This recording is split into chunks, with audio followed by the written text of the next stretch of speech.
So therefore, in the ancient world, you would come up with the word hamartia, which means miss the mark. You've missed the mark completely. Why is that so important? Because that's another word for sin. I told you on Wednesday night, it's not about saying between what's right and wrong. It's telling the difference between what's right and almost right. Right? So if you were an archer in the Roman world, this is where the word comes from. Listen to me very carefully.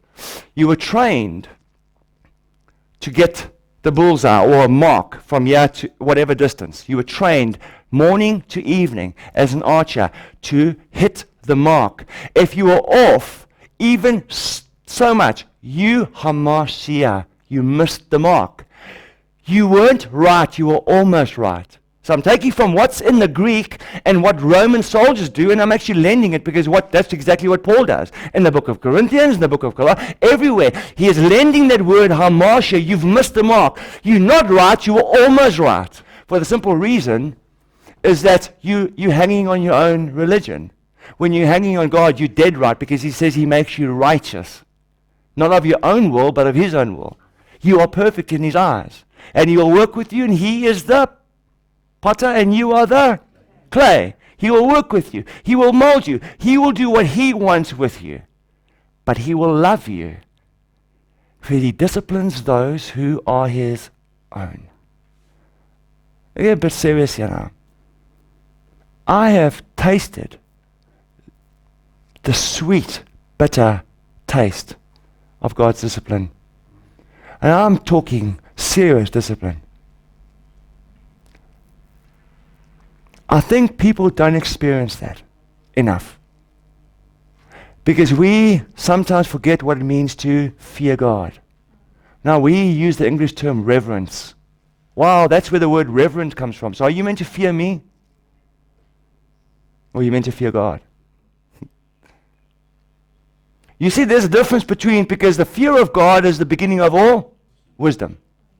The fear of God. I believe there's a reverence, and I don't believe God is there with a big stick, but he's also there with wrath against sin, which he happened to pour out on his son. But God forbid we use that as a gravy train or a draw card to carry on with our sinful lives. And then miss the mark completely. Hamartia is the word there. And then, of course, it causes you to lust after man-made teachings. Because if we're going to inject into God's word, that's okay to do this and do that, or you have to do this and do that, set up our own laws. We're going to be lusting after man-made teachings. How do I know that? Because the Bible is full of lusting after man-made teaching. In fact, the Bible uses the word lust so many times, especially in the New Testament. Lust, a deep craving, not just sexual, because the same craving for money is the root of all evil. The lust of money. It's not money, the commodity itself, but it's this driving force that I need that. It's your God. It's the root. As that's where evil starts. It's actually the root. So it's not the money tree. You need to unpluck the root. So we, in the same way, lust after man-made teaching because I like it. I like to sin. Sin is, in the Afrikaans word, lekker. Let's be honest. Come on. In so many spheres, sin is good.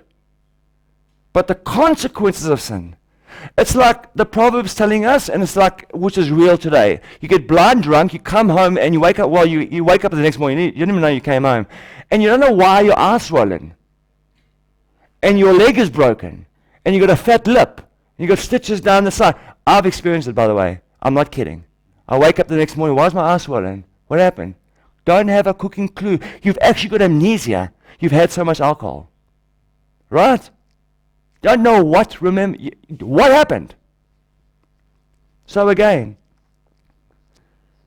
it's because you wake up with consequences of the sin itself.